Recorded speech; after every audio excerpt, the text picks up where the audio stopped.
आज हम इस वीडियो में राजीव का अनसॉल्व पेपर 2024 क्लास 10th का सेट 3 2023 करेंगे सॉल्व। सबसे पहले है खंड अ में बहुविकल्पीय प्रश्न है। पहले क्वेश्चन में स्टार लगा हुआ, मतलब कि ये जो क्वेश्चन है ये एनसीईआरटी के टॉपिक या चैप्टर में है ही नहीं, या जो नया बुक है उसके अनुसार हमको ये पढ़ना ही नहीं है।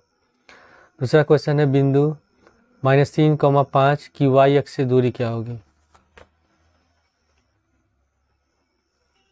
तो इसके लिए हम पहले बना लेते हैं x अक्ष और y अक्ष। ये x हो गया, x डैश, y डैश। तो इसमें लिखा हुआ बिंदु -3,5। तो पहले अक्ष में दोनों, इसको कहते हैं चतुर्थांश। पहले चतुर्थांश में दोनों x और y प्लस में होते हैं।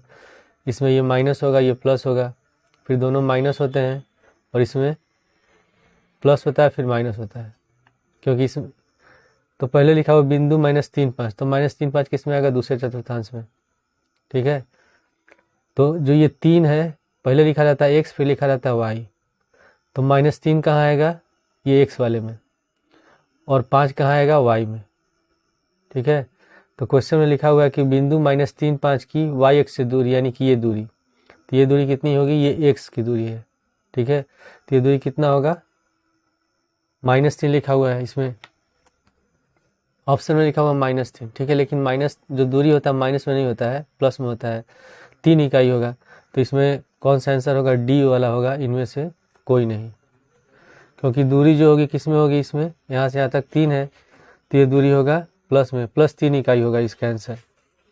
इसके बाद तीसरा क्वेश्चन है संख्या 144 के अभाज्य गुणनखंड में अभाज्य गुणनखंडों की घातों का योगफल क्या होगा।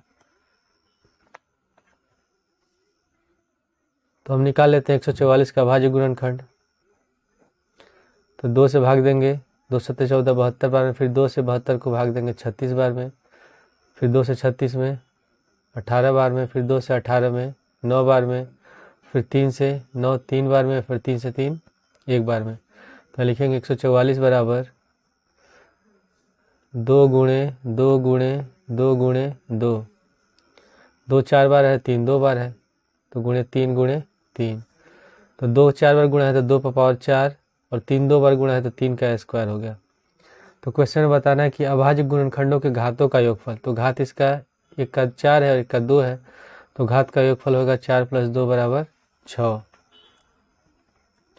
तो तीसरे का राइट आंसर होगा डी बराबर 6। इसके बाद चौ में दिया गया है कि लॉसा 132 और 288 का है 3168। तो बताना है कि मौसा 132 और 288 का क्या होगा। तो इसके लिए सूत्र होता है मौसा बराबर पहली संख्या गुणे दूसरी संख्या बटे लॉसा। ठीक है, ये फॉर्मूला होता है।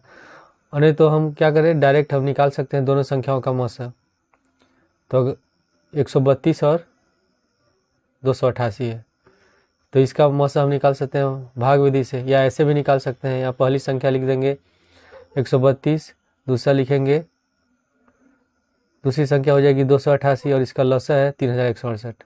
या ऐसे निकाल सकते हैं। तो 132 से भाग दें तो 2 बार में जाएगा 264। अब 8 में से 4 घटाएंगे 4, 8 में से 6 घटाएंगे 2। ठीक है, इसके बाद 24 से भाग देंगे फिर 132 में, तो 24 बचे होता है 120। तो यहाँ 2 बच गया, 3 में से 2 घटाएंगे 1, 12।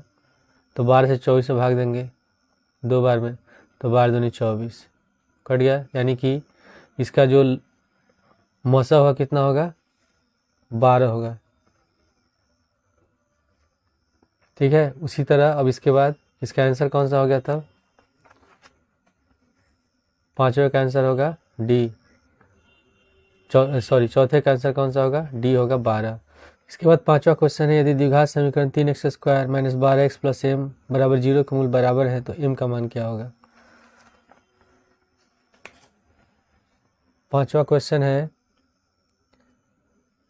3x² minus 12x plus m बराबर 0। तो जब मूल बराबर होते हैं तो द्विघात समीकरण होता है x² plus bx plus c बराबर 0, ये इसका मानक रूप होता है। और जब मूल बराबर होते हैं तो जो विविधकर होता है d बराबर b² माइनस 4ac, ये किसके बराबर होता है? 0 के बराबर होता है। तो अगर हम इस समीकरण से इसकी तुलना करते हैं तो a बराबर होगा 3, b बराबर -12 और c बराबर हो गया m। तो इसमें प्रतिबंध दिया है कि मूल बराबर है। तो जब मूल बराबर होंगे तो b² माइनस 4ac का मान किसके बराबर होगा? 0 के बराबर होगा। और b बराबर है -12, तो लिखेंगे -12 का होल स्क्वायर -4 गुणे a बराबर है 3 और c बराबर है m बराबर 0। तो -12 का होल स्क्वायर हो जाएगा 144 -4 तिहाई 12m बराबर 0। अब 144 को ले जाएंगे दाएं साइड प्लस है तो माइनस हो जाएगा, तो -12m बराबर -144, माइनस कट गया प्लस, तो m बराबर 144/12 और 12 से 144 कटेगा 12 बार में, तो m का आंसर कितना आ गया? m बराबर हो गया 12। तो पांचों क्वेश्चन का आंसर होगा डी। इसके बाद छठवां दिया कि समीकरण 5x² माइनस 3x प्लस 2 बराबर 0 के मूलों का योग क्या होगा? क्वेश्चन नंबर 6 है 5x² माइनस 3x प्लस 2 बराबर 0 के मूलों का योग बताना है। तो अगर कोई द्विघात समीकरण है x² plus bx plus c बराबर 0, तो मूलों का योगफल होता है यानी कि अल्फा प्लस बीटा बराबर होता है माइनस का b/a, और मूलों का गुणनफल होता है अल्फा गुणे बीटा बराबर c/a। तो इसमें a बराबर होगा 5, b बराबर -3 और c बराबर हो गया 2। तो हमको इसमें केवल निकालना है मूलों का योग। तो मूलों का योग का सूत्र होता है माइनस का b/a। तो इसमें b बराबर है, b बराबर -3 दिया है तो हम बराबर लिखेंगे, माइनस पहले से सूत्र में माइनस लिख देंगे, b का मान लिखेंगे -3/2 बराबर, और a बराबर कितना है 5, तो यहाँ 5 हो गया, तो माइनस माइनस प्लस 3/5। तो छठवें का आंसर होगा, छठवें का a 3/5। इसके बाद सातवां है युगपत समीकरण x प्लस 2y बराबर 70 और 2x प्लस लेमडा y बराबर 35 का कोई हल नहीं है। यदि लेमडा का मान होगा तो बताना इसमें कि लेमडा का मान कौन सा होगा। क्वेश्चन नंबर 7, तो जब दो समीकरण जैसे a1x plus b1y plus c1 बराबर 0 इस रूप में लिखते हैं, दूसरा समीकरण होगा a2x plus b2y plus c2 बराबर 0। तो अगर दो समीकरण का हल नहीं है तो उसमें क्या कंडीशन होता है कि a1/a2 बराबर होगा b1/b2 और नहीं बराबर होगा is not equal to c1/c2। ये कंडीशन होता है अगर समीकरण का हल नहीं होता है। तो पहला समीकरण दिया है x प्लस 2y बराबर 70, तो इसको इस रूप में लिखेंगे यानी कि 70 को ले आएंगे हम बाएं साइड, तो x प्लस 2y माइनस 70 बराबर 0 और इसको मान लेंगे समीकरण 1। पुनः दूसरा समीकरण है 2x प्लस लेमडा y बराबर 35, इसमें भी 35 को ले जाएंगे बाएं साइड, तो 2x plus lambda y minus 35 बराबर 0, इसको मान लेंगे समीकरण 2। अब इससे हम तुलना करते हैं, ये हमारा समीकरण 1 है तो इसमें x का गुणांक कोई नहीं दिया मतलब 1 छिपा है, तो a1 बराबर 1 हो जाएगा, इसमें a2 बराबर b1 बराबर 2, इस समीकरण से तुलना करें पहले वाले से, तो c1 बराबर हो जाएगा -70। उसी तरह फिर a2 बराबर, इसमें भी x का गुणांक 1 है तो 1 लिख देंगे, b2 बराबर कितना हो गया इसमें, ये दूसरा समीकरण है, इसी के इसमें a2 बराबर 2 है तो हम यहाँ 2 लिखेंगे, और b2 बराबर कितना है लेमडा, y का गुणांक लेमडा है तो यहाँ लेमडा लिख देंगे, और c2 बराबर कितना है -35 तो -35 लिखेंगे। और इसमें लिखा है समीकरण में कि क्वेश्चन में लिखा है कि समीकरण कोई हल नहीं है, तो समीकरण का हल नहीं होने पर प्रतिबंध क्या होता है, a1/a2 बराबर B1 बट्टे B2 is not equal to C1 upon C2। तो A1 कितना है इसमें, A1 1 है तो 1 लिख देंगे, A2 2 है तो 2 लिख देंगे, बराबर B1 2 है यहाँ 2 लिखेंगे, और B2 कितना है लेमडा, फिर नॉट इक्वल टू C1 है -70 और C2 है -35। ठीक है, ये दोनों कट गया। अब हमको केवल इसी को हल करना है, जो बराबर में दिया इसको नहीं हल करेंगे। तो 1/2 बराबर 2 लेमडा, लेमडा को लाएंगे बाएं साइड, लेमडा में 1 से गुणा कर देंगे, लेमडा हो गया, और 2 दूनी 4। तो लेमडा का आंसर क्या होगा, लेमडा का मान हो गया 4। तो इसमें 7वें प्रश्न का जो क्वेश्चन है उसका आंसर डी होगा 4। 8वां क्वेश्चन, बिंदुओं A -4 2 और B 5 6 को जोड़ने वाले रेखाखंड के मध्य बिंदु R A/8 4 है, तो A का मान बताना है, क्या होगा।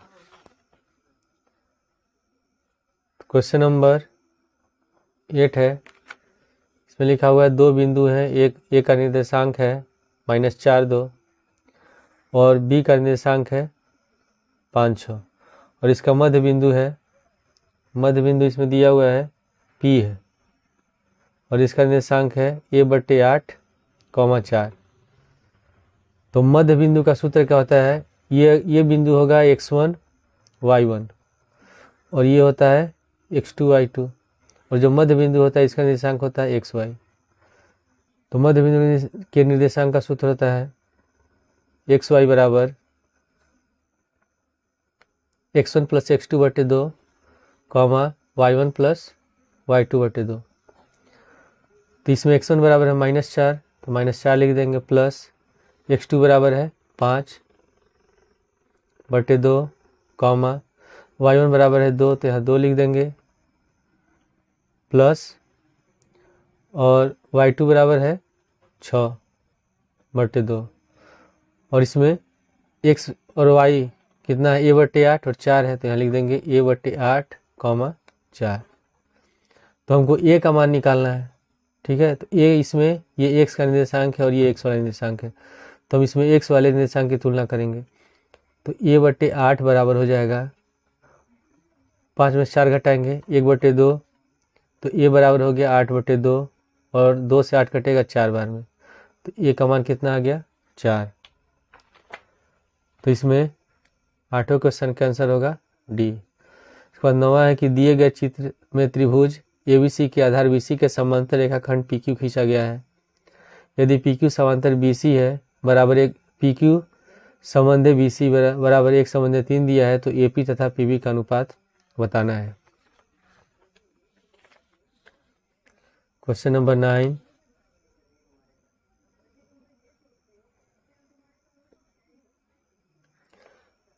इसमें त्रिभुज दिया गया है A B C और P है और Q है, और इसमें अनुपात दिया है PQ अनुपात BC का दिया है 1/3, यानी कि PQ/BC बराबर है 1/3। तो हमको इसे बताना है कि AP और PB का क्या अनुपात होगा। तो इसकी, और ये भी क्वेश्चन में लिखा हुआ है कि PQ समांतर है BC के, PQ BC के समांतर है। तो इसके लिए हम क्या करेंगे, त्रिभुज APQ और त्रिभुज ABC को दोनों को समरूप सिद्ध करेंगे। तो त्रिभुज ABC तथा त्रिभुज, पहले लिखेंगे त्रिभुज APQ तथा त्रिभुज ABC में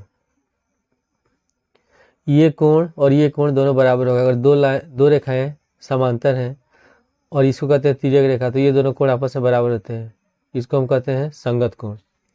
तो कोण P बराबर कोण B होगा, और उसी तरह कोण Q बराबर कोण C होगा, कोण Q बराबर कोण C। तो दोनों त्रिभुज, इसलिए त्रिभुज APQ समरूप होगा त्रिभुज ABC के। और कौन सा नियम लग रहा है, एंगल समरूपता, एंगल समरूपता से दोनों त्रिभुज होंगे समरूप। जब समरूप होंगे तो संगत भुजाओं का अनुपात बराबर होगा, यानी कि AP/AB बराबर AQ/AC बराबर पी क्यू बटे बी सी लिख सकते हैं, ठीक है। और हमको केवल ए पी वाला चीज से मतलब है, इसको हम छोड़ देंगे। तो यहाँ लिखेंगे ए पी बटे ए बी बराबर पी क्यू बटे बी सी, और पी क्यू बटे बी सी का मान कितना दिया, 1/3, तो है 1/3 लिख देंगे। तो ए पी बटे ए बी बराबर 1/3। अब हम क्या करेंगे, इसको उल्टा कर देंगे, ए बी को ऊपर ले जाएंगे, ए पी को नीचे ले जाएंगे, तो ये भी उल्टा हो जाएगा। रेसिप्रोकल कर देंगे तो ए बी बटे ए पी बराबर हो गया 3/1। अब ए बी को हम क्या लिख सकते हैं, ए बी को लिख सकते हैं A P plus P B. तो हम ए बी को लिख देंगे A P plus P B बटे ए पी बराबर 3। अब हम इसको अलग अलग पद में लिख देंगे, इसको लिखेंगे ए पी बटे A P plus P B बटे ए पी। अगर एलसीएम लेंगे तो ए पी एलसीएम होगा, फिर हो जाएगा A P plus P B बराबर 3। ए पी से पी कट गया एक बार में, तो 1 प्लस पी बी बटे ए पी बराबर कितना हो गया 3। अब एक को ले जाएंगे दाएं साइड, तो पी बी बटे ए पी बराबर 3-1, तो पी बी बटे ए पी बराबर आ गया 2/1। 3 में से 1 घटाएंगे 2, इसके नीचे 1 छिपा है। और हमको निकालना है ए पी और पी बी का अनुपात, तो यानी कि इसको उल्टा करेंगे तो ए पी बटे पी बी बराबर हो जाएगा 1/2, यानी कि इसका अनुपात कितना आएगा तब 1/2। तो क्वेश्चन नंबर 9 का आंसर हो गया सी, 1/2। इसके बाद है क्वेश्चन नंबर 10।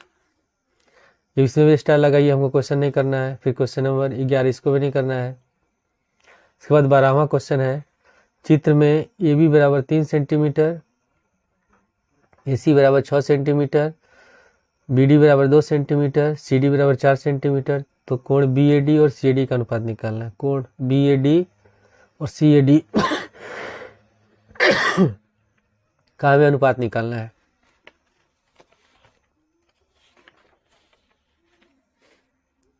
क्वेश्चन नंबर 12 है,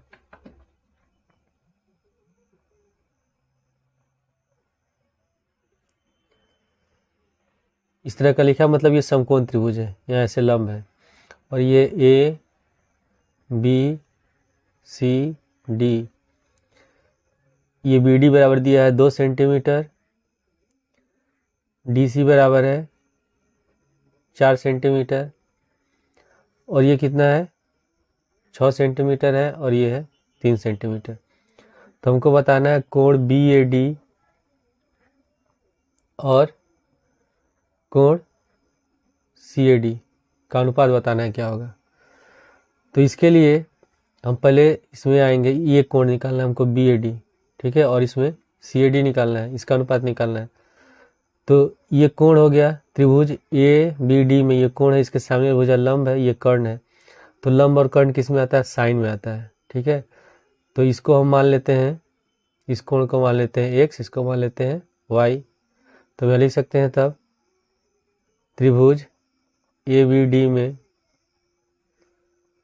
साइन एक्स बराबर क्या होता है, लंब बटे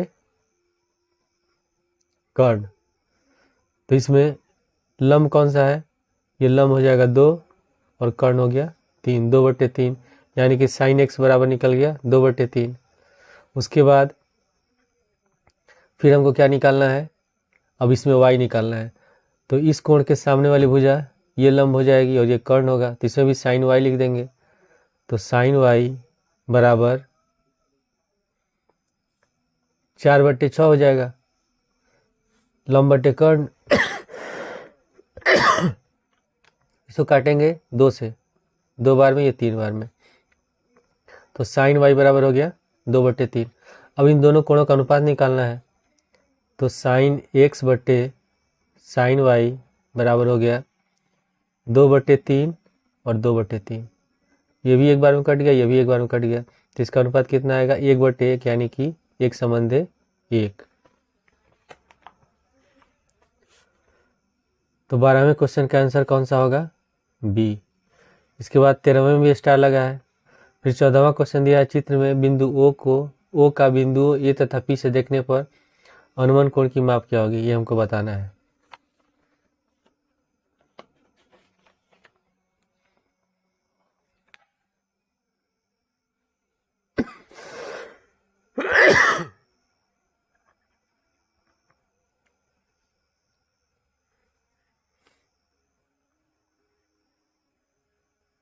ये चित्र दिया है, ये कोण है 60 डिग्री, इसमें ये पूरा दिया है 45। ये बिंदु ए है, ये पी है, क्यू, बी और ओ। तो हमको बताना है कि ए और पी से जो अनुमान कोण होगा उसका माप कितना होगा।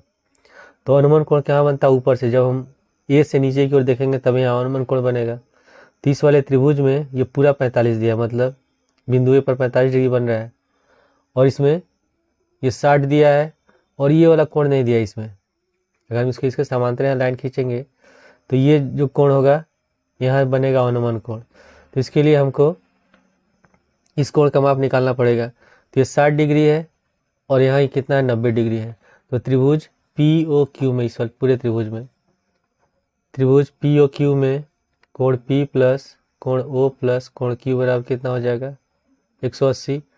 कोण P दिया है 60, तो यहाँ 60 लिख देंगे, प्लस O हमको निकालना है और Q है 90 बराबर 180।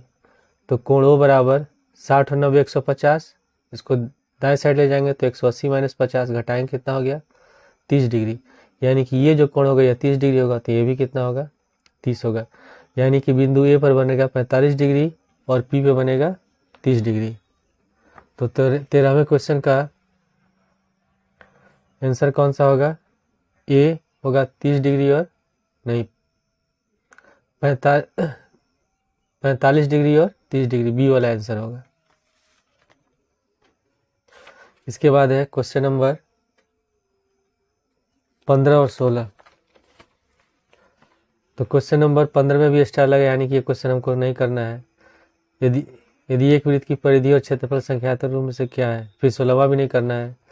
17वां है निम्नलिखित सारणी का माध्य होगा। हमको बताना है कि इसका माध्य क्या है। क्वेश्चन नंबर 17 यहाँ दिया है वर्ग अंतराल,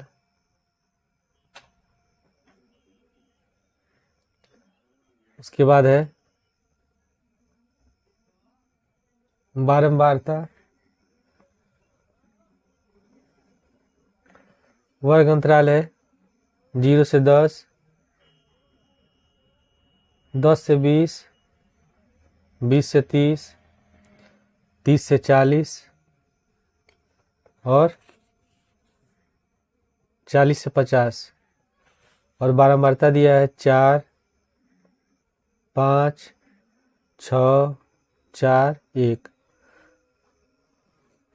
तो जब हम इसका निकालते हैं माध्य, तो इसको हम लिखते हैं Fi से, फिर हम निकालते हैं xi निकालते हैं, यानी कि जो वर्ग अंतराल है इसका मध्य मान निकालते हैं। इसके लिए क्या करते हैं? दोनों को जोड़ते हैं और 2 से भाग देते हैं। तो 0 और 10 को जोड़ेंगे, 10 होगा, 10 में 2 से भाग देंगे 5। उसी तरह 10 और 20 को जोड़ेंगे 30, और 30 का आधा हो गया 15। तो सब में देख रहे हैं 10-10 का अंतर है, तो इसमें 10 जोड़ते जाएंगे तो 15 10 25, 25 10 35 और 35 10 45। अब इसके बाद फिर निकालते हैं हम लोग Fi xi सिग्मा। यहाँ नीचे जब जोड़ेंगे तो सिग्मा लगाएंगे। पहले इसको हम गुणा करेंगे, तो 4 पचे 20, 15 पचे 75, 25 छके 150, 35 में 4 से गुणा करेंगे 140 और 45 में 1 से गुणा करेंगे 45। अब यहाँ लिखेंगे सिग्मा Fi, सबको जोड़ेंगे तो 5 4 9 6 15 4 19 1 20 हो गया। अब इसको जोड़ेंगे 5 5 10, 3 7 3 10 5 15 4 19 19 4 23 का 3 हासिल बचा दो 2 2 4, यानी कि सिग्मा Fi xi निकल गया 430। फिर से एक बार चेक कर लेते हैं। 5 5 10 का 0, 5 4 9 5 14 7 21, तो 23 का 3 2 2 4 430 हो गया।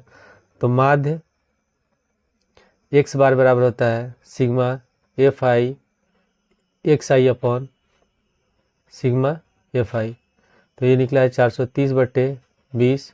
1 0 से 1 0 काट देंगे, इसको भाग देंगे तो 2 दूनी 4, 2 दूनी 4 हो गया। फिर 3 से में भाग 2 1 कम 2, 2 पचे 10, यानी कि इसका आंसर कितना होगा? 21.5। तो 17वें क्वेश्चन का आंसर होगा C 21.5। इसके बाद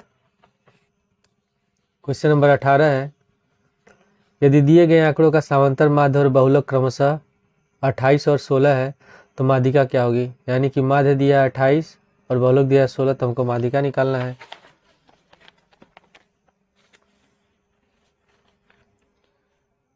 क्वेश्चन नंबर 18 है, माध्य है 28 और बहुलक है 16। तो सूत्र होता है बहुलक बराबर 3 गुणे माध्यिका माइनस 2 गुणे माध्य, ये फॉर्मूला होता है। तो बहुलक दिया 16, यहाँ 16 लिख देंगे बराबर 3 गुणे माध्यिका हमको निकालना है, तो लिखेंगे माध्यिका माइनस माध्य 28, तो 2 गुणे 28, तो 16 बराबर 3 गुणे माध्यिका माइनस 28 में 2 से गुणा करेंगे तो 8 दूनी 16, 6 दूनी 56, उसके बाद माइनस 56 को ले जाएंगे बाएं साइड तो प्लस हो जाएगा, तो 16 प्लस 56 बराबर 3 गुणे माध्यिका, इसको जोड़ देते हैं तो 6 6 12 और 5 और 6 1 7, 72 बराबर 3 गुणे हो गया माध्यिका। तो माध्यिका बराबर कितना हो जाएगा, माध्यिका बराबर 72/3 और 3 से 72 कटेगा 24 बार में, तो इसका आंसर कितना आ गया 24। तो 18वें क्वेश्चन का आंसर होगा सी 24। इसके बाद दिया 19 में निम्नलिखित बारंबारता बंटन का बहुलक होगा। तो बहुलक वही होता है जिसकी बारंबारता सबसे अधिक होती है। तो इसकी बारंबारता सबसे अधिक कौन सी 8 है, तो इसका बहुलक वर्ग होगा 3 से 5, यानी 19 का आंसर हो गया बी। फिर 20वां है, निम्नलिखित बारंबारता बंटन की माध्यिका वर्ग बताना है कौन सा होगा। तो बारंबारता दिया है, माध्यिका वर्ग निकालने के लिए हम क्या करेंगे, पहले इसका निकालना पड़ेगा हमें संचयी बारंबारता। तो क्वेश्चन नंबर 20 में वर्ग अंतराल है, फिर दिया है बारंबारता।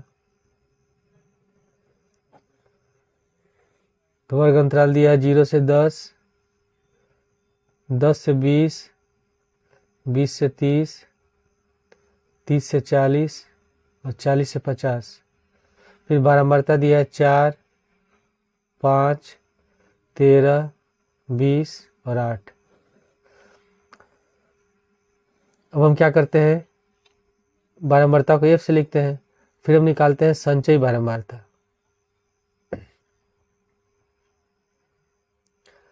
और जो संचयी बारंबारता उसको लिखते हैं CF से।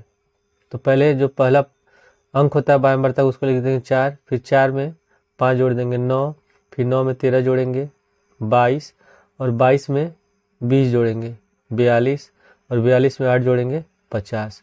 और जब इसको भी जोड़ेंगे तो ये भी कितना आना चाहिए, n बराबर इसको लिखते हैं 50।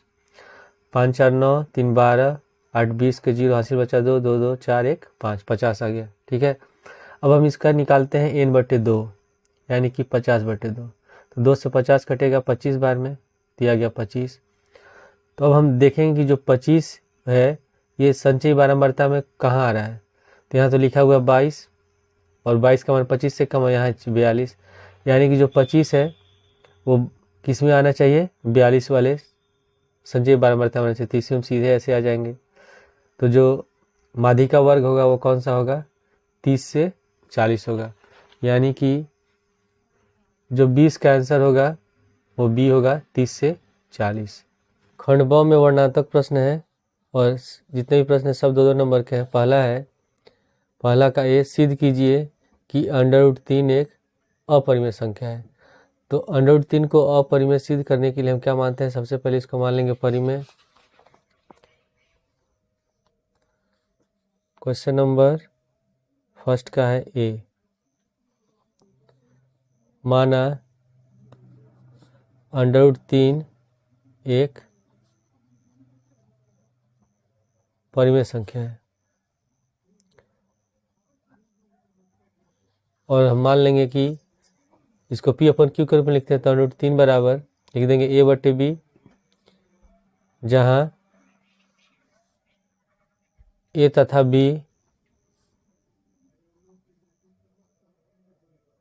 सहअभाज्य है, सहअभाज्य संख्या है। सहअभाज्य संख्या कहते हैं जिसमें दो संख्याओं का एचसीएफ एक हो, यानी कि मौसा एक हो, उसको हम कहते हैं सहअभाज्य संख्या। अब हम इसमें क्या करेंगे, दोनों पक्षों में वर्ग कर देंगे। तो √3 का होल स्क्वायर बराबर a/b का होल स्क्वायर।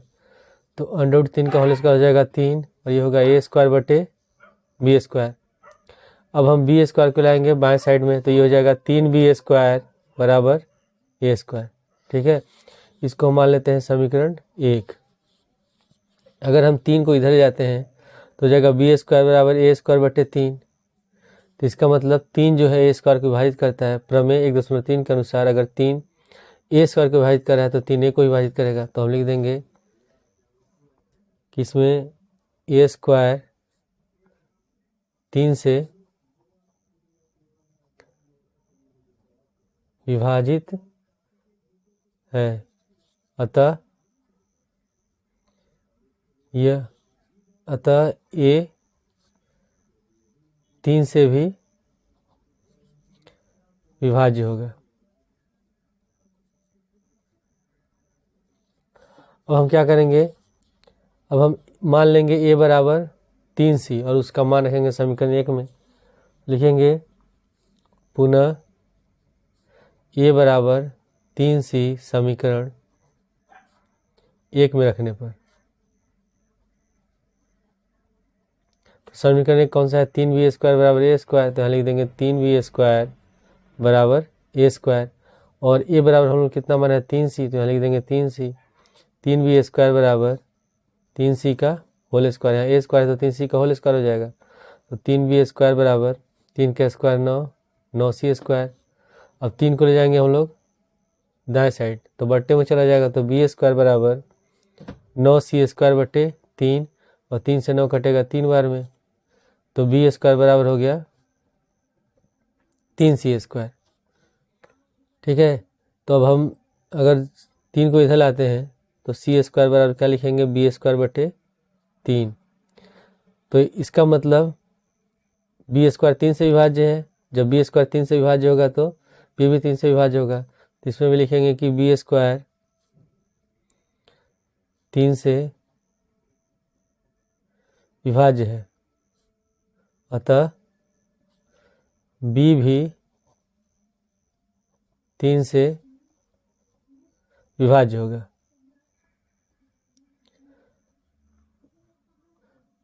अतः यहाँ जो a है 3 से विभाजित है, उसी तरह फिर b भी 3 से विभाजित है। यहाँ इसका मतलब कि a और b का जो उभयनिष्ठ गुणनखंड है 3 है, अतः a तथा b का उभयनिष्ठ गुणनखंड, अभिष्ट गुणनखंड कितना है 3 है। लेकिन हम लोग ने माना है कि यहाँ a और b क्या है, सहभाज्य है। और सहभाज्य संख्या होती हैं जिनका जो उभयनिष्ठ गुणनखंड होता है या एचसीएफ होता है 1 होता है। लेकिन यहाँ a और b का जो उभयनिष्ठ गुणनखंड कितना आ रहा है, 3 आ रहा है। इसका मतलब कि जो हम लोगों ने माना है कि √3 एक परिमेय संख्या है, ये गलत है। तो हम लिखेंगे यह विरोधाभास हमारी गलत कल्पना के कारण हुआ है। गलत कल्पना के कारण हुआ है कि √3 एक परिमेय संख्या है। ठीक है, अतः हम लिखेंगे अतः √3 एक अपरिमेय संख्या है।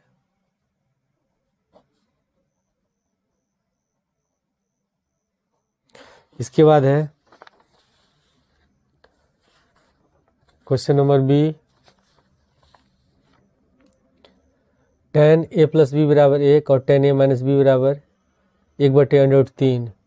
और इसमें जो a + b का मान है वो 0 डिग्री के बराबर है और 90 डिग्री के बराबर या 90 से छोटा है।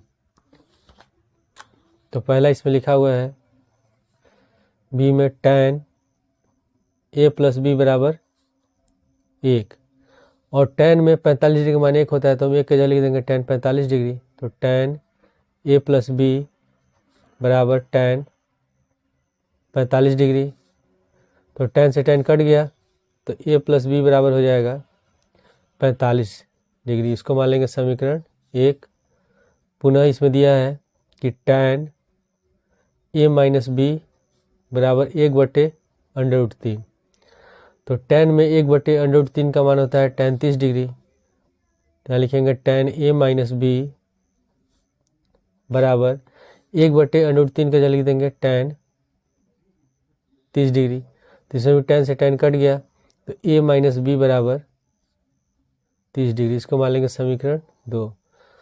अब इसमें हम समीकरण 1 और 2 को हल करेंगे विलोपन विधि से। अगर a को हमको विलोपित करना है तो घटाएंगे क्योंकि दोनों का चिन्ह समान है, और अगर b को विलोपित करेंगे तो इसको जोड़ेंगे क्योंकि 1 + 1 माइनस में है।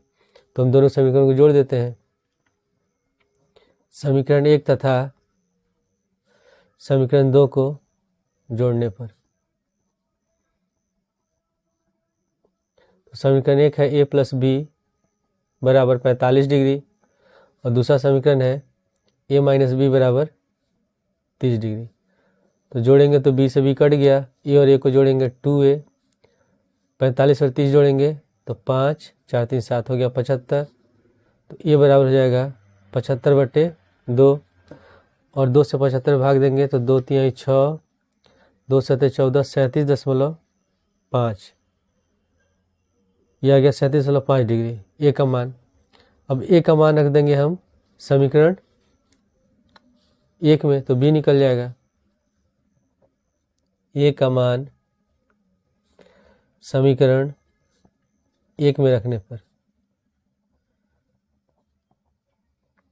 तो समीकरण 1 है a प्लस बी बराबर 45 डिग्री, और a बराबर है 37.5। तो लिखेंगे 37.5 प्लस b बराबर 45 डिग्री। अब 37.5 को ले जाएंगे हम लोग दाएं साइड, तो प्लस से तो माइनस हो जाएगा, तो b बराबर 45 डिग्री माइनस 37.5 डिग्री। अब इसको घटाएंगे कैसे? यहाँ लिख देंगे 45, फिर दशमलव आगे 2 1 0 लगाएंगे इसमें क्योंकि इसमें भी अंक है। लिख देंगे 37.5। घटाएंगे इसमें से कहाँ से लेंगे 10, 10 5 गया 5, यहाँ बचा 4, तो 14 में 7 गया 7। तो कितना आ जाएगा 7.5 डिग्री होगा, यानी कि ए का मान हो गया, कोण ए का होगा 37.5 और बी का होगा 7.5 डिग्री। इसके बाद है क्वेश्चन नंबर सी। दो घनों जिनमें से प्रत्येक का आयतन 64 सेंटीमीटर स्क्वायर है के संलग्न फलकों को मिलाकर एक घनाभ बनाया जाता है, तो प्राप्त घनाभ का पृष्ठीय क्षेत्रफल ज्ञात कीजिए। जो घन होते हैं, घन का प्रत्येक किनारा आपस में बराबर होता है, उनके कोण बराबर होते हैं। तो जैसे घन दिया गया, दो घन है और दोनों घनों का आयतन है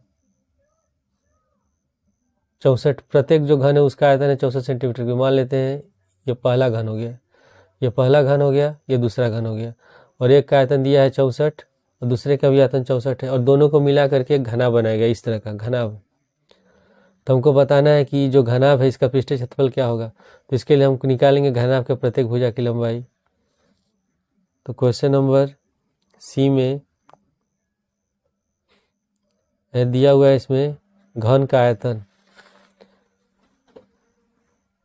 घन का आयतन है 64 सेंटीमीटर क्यूब, ठीक है। और घन का आयतन का सूत्र होता है ए क्यूब, यानी कि भुजा का क्यूब बराबर 64। तो जब क्यूब हटाएंगे तो यहाँ हो जाएगा घनमूल, जिसको क्यूब रूट कहते हैं। तो इसके लिए फिर हम निकालेंगे 64 का अभाज्य गुणनखंड, या इसको लिख सकते हैं 4 × 4 × 4। जब 3 रहता है इसमें तो 3 में से एक बाहर निकालते हैं, तो इसका हो जाएगा ए बराबर 4 सेंटीमीटर, यानी कि घन की एक भुजा होगी 4 सेंटीमीटर। तो ये भी 4 होगा, ये भी 4 होगा। तो लंबाई कितना हो गया 8 सेंटीमीटर। चौड़ाई भी 4 होगा और ऊंचाई भी 4 होगा। तो हमको निकालना है इसमें घनाभ का, प्राप्त घनाभ का पृष्ठीय क्षेत्रफल। प्राप्त घनाभ का पृष्ठीय क्षेत्रफल। तो केवल जब पृष्ठीय क्षेत्रफल लिखा होता है तो हमेशा निकालते हैं हम संपूर्ण पृष्ठीय क्षेत्रफल। तो इसका सूत्र होता है 2 गुणे LB plus BH plus HL। तो L हो गया लंबाई चौड़ाई, फिर चौड़ाई ऊंचाई और चौड़ाई लंबाई। तो 2 गुणे लंबाई कितनी है 8 है, तो 8 गुणे चौड़ाई है 4, तो यहाँ 4 लिख देंगे प्लस, फिर चौड़ाई 4 है ऊंचाई भी 4 है प्लस, उसके बाद ऊंचाई 4 है और लंबाई 8 है। तो 2 गुणे 8 चौके 32, 4 चौके 16, 8 चौके 32। उसको जोड़ देंगे 2 गुणे हो गया 6 2 8, 2 10 का 0, 3 1 4, 1 5 3 8, 80। और 2 में 80 से गुणा करेंगे तो 160 सेंटीमीटर स्क्वायर, यानी कि घनाभ का पृष्ठीय क्षेत्रफल हो गया 160 सेंटीमीटर स्क्वायर। उसके बाद है क्वेश्चन नंबर डी। निम्नलिखित सारणी से माध्यिका ज्ञात कीजिए।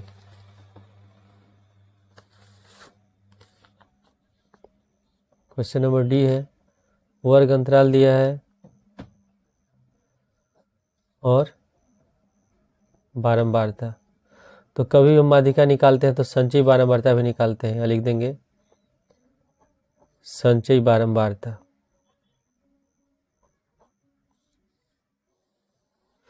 बारंबारता को F सूचित करते हैं, संचयी बारंबारता को CF से। तो इसमें वर्ग अंतराल दिया है 0 से 10, 10 से 20, 20 से 30, 30 से 40, 40 से 50 और 50 से 60।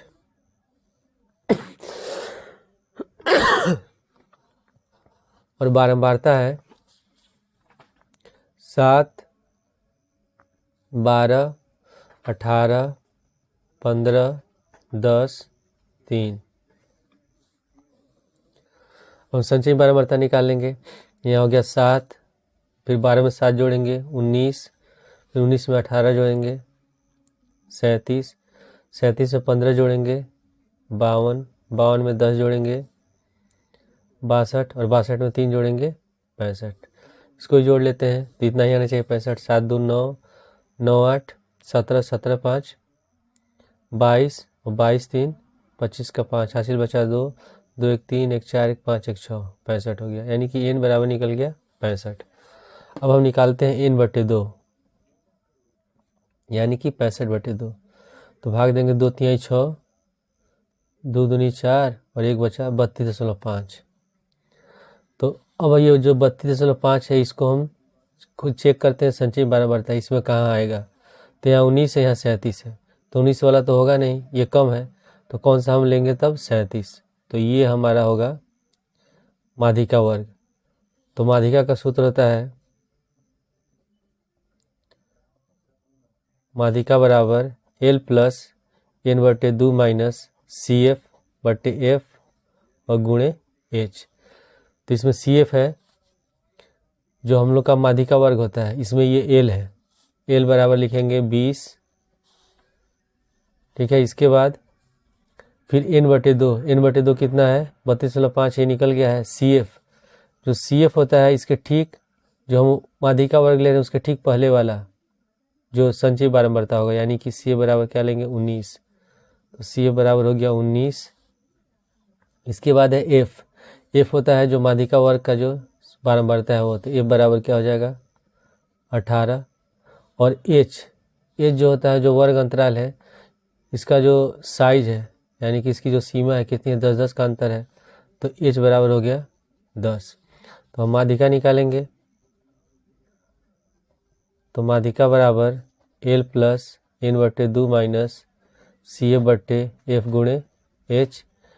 L बराबर है 20, तो 20 प्लस n/2 कितना है 32.5, तो लिख देंगे 32.5 माइनस CF है 19 और F कितना है 18 गुणे और H बराबर है 10। अब हम इसको घटाते हैं 32.5 में से 19, 5 हो गया, 12 में से 9 जाएगा 3 और 2 में से 1 गया 1, यानी कि 13.5 होगा।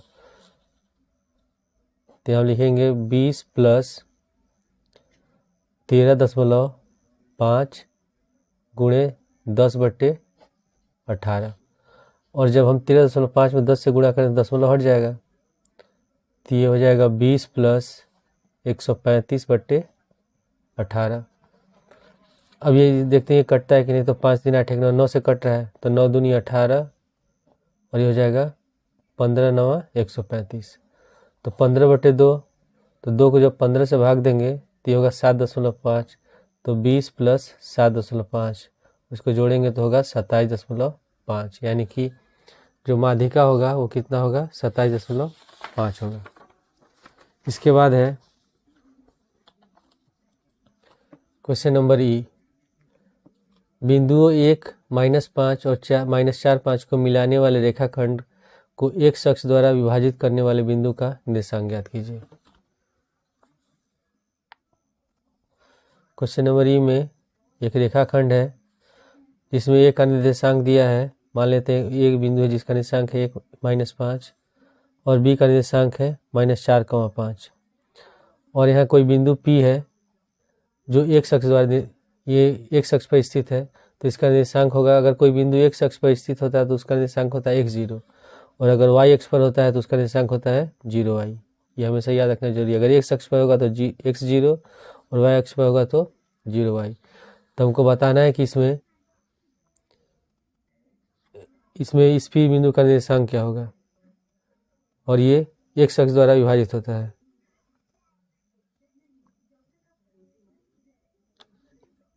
तो इसमें हम क्या करेंगे, मध्य बिंदु भी नहीं दिया है और इसका अनुपात भी नहीं दिया है, तो पहले हम मान लेते हैं कि जो अनुपात नहीं दे रही इसको मान लेते हैं k और इसको मान लेते हैं 1। तो लिखेंगे माना बिंदु रेखाखंड AB को बिंदु P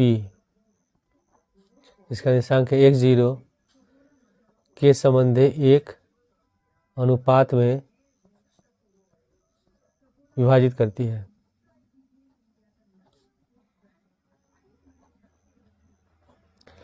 ठीक है, तो पहले हम क्या लिखेंगे इसमें, विभाजन सूत्र होता है, इसमें x का दिया है और y नहीं दिया है, तो विभाजन सूत्र होता है xy बराबर m1x2 प्लस m2x1 बट्टे m1 प्लस m2 और कॉमा m1y2 प्लस m2y1 बट्टे m1 प्लस m2, ये फार्मूला होता है। तो इसमें जो x0 है ये हमारा निर्देशांक है, तो इसमें y बराबर 0 दिया है, तो हमको k का मान निकालना है, तो हम x न लेकर के जो 0 दिया रहेगा उसको लेंगे, यानी कि y का मान निकालेंगे। तो y बराबर हम लिखेंगे m1y2 प्लस m2y1 बट्टे m1 प्लस m2। तो ये हमारा जो बिंदु है ये x1 है, ये y1 है, और ये बिंदु जो होगा ये होगा x2 y2।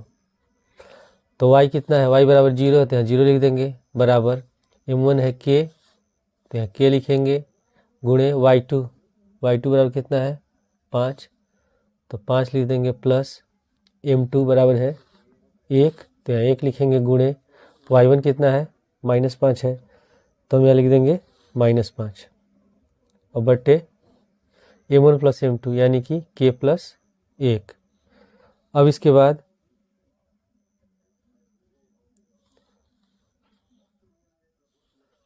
इसको गुणा करते हैं, तो k प्लस 1 को अगर हम 0 से गुणा करेंगे तो 0 हो जाएगा, फिर 5 में k से गुणा करेंगे 5k और ये हो गया -5।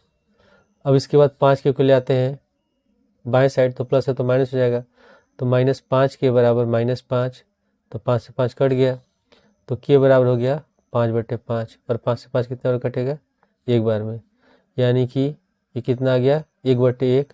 तो अनुपात क्या होगा 1:1 का, 1:1 का अनुपात हो गया। अब हम निकालेंगे इसको हमको निकालना है इसका निर्देशांक, यानी कि x का मान निकालना है। तो हम x वाला ये सूत्र यूज करेंगे। तो x बराबर m1x2 प्लस m2x1 बटे m1 प्लस m2। तो x बराबर हो गया m1 1 है और x2 कितना है, x2 बराबर है -4, तो लिख देंगे -4 प्लस m2 भी 1 दिया है तो यहाँ 1 लिख देंगे, और x1 बराबर है 1 तो यहाँ 1 लिख देंगे बटे m1 प्लस m2 यानी कि 1 प्लस 1। अब इसको 1 से -4 से गुणा करेंगे तो हो गया -4, फिर 1 में 1 से गुणा करेंगे तो 1 बटे 1 और 1 जोड़ेंगे 2, यानी कि 4 में से 1 घटाएंगे तो -3 बटे 2 हो गया। तो यानी कि P बिंदु का निर्देशांक, P बिंदु का निर्देशांक हम लोगों ने क्या माना था, x 0, तो x निकला है -3 बटे 2, तो इसका निर्देशांक हो जाएगा -3 बटे 2, 0, यानी कि इस क्वेश्चन का ये आंसर हो गया। अब इसके बाद अगला क्वेश्चन है क्वेश्चन नंबर F।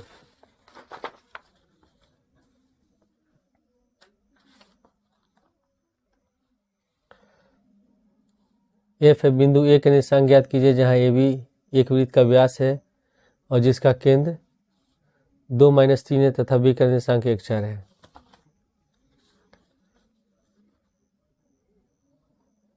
एक वृत्त है, इसमें AB व्यास दिया गया है, AB व्यास है, वो वृत्त का केंद्र है, और इसमें लिखा हुआ है कि AB एक वृत्त का व्यास है जिसका केंद्र 2 - 3, यानी कि O का निर्देशांक है 2, -3 और B का निर्देशांक है 1, 4। तो हमको A का निर्देशांक निकालना है, तो A के निर्देशांक को मान लेते हैं XY।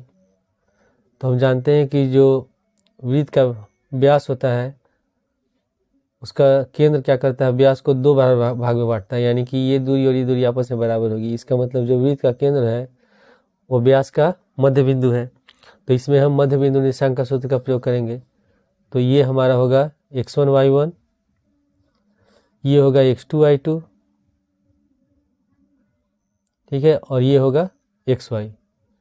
तो मध्य बिंदु निर्देशांक का सूत्र होता है xy बराबर x1 प्लस x2 बटे 2, y1 प्लस y2 बटे 2, ये हम लोग का सूत्र होता है। तो इसमें xy बराबर है 2 - 3, तो हम लिख देंगे 2, -3 बराबर x1 प्लस x2, यानी कि x प्लस 1, तो x प्लस 1 बटे 2, y1 प्लस y2, y1 की जगह y है और y2 की जगह कितना है 4, तो यहाँ 4 लिख देंगे बटे 2। अब इसकी हम तुलना करेंगे तो जो x वाला पद है एक साथ, y वाला पद एक साथ, तो हम लिखेंगे 2 बराबर x प्लस 1 बटे 2, 2 से इसमें गुणा हो जाएगा 2 दूनी 4 बराबर x प्लस 1, x को लाते हैं बाएं साइड, -x हो गया, 4 को इधर ले आते हैं तो 1 - 4, तो -x बराबर -3, माइनस कट गया तो x बराबर कितना आ गया 3, x का मान निकल गया 3। अब इसके बाद y वाले की तुलना करेंगे तो -3 बराबर है y प्लस 4 बटे 2, 2 से -3 में गुणा कर देंगे -6 बराबर y प्लस 4, y को भी इधर लाते हैं बाएं साइड तो -y हो गया, -6 को इधर जाएंगे तो प्लस हो जाएगा, तो 4 प्लस 6 10, तो y बराबर कितना आ गया -10, यानी कि ये का निर्देशांक, ये के निर्देशांक को हम लोगों ने कितना क्या माना है xy, तो xy बराबर हो जाएगा 3, -10। तो ये हो गया क्वेश्चन नंबर F का आंसर। इसके बाद जो दूसरा खंड है 4 नंबर का, और इसके बाद क्वेश्चन नंबर 3 है, ये सब 6 नंबर क्वेश्चन है, इसको हम अगले वीडियो में सॉल्व करेंगे।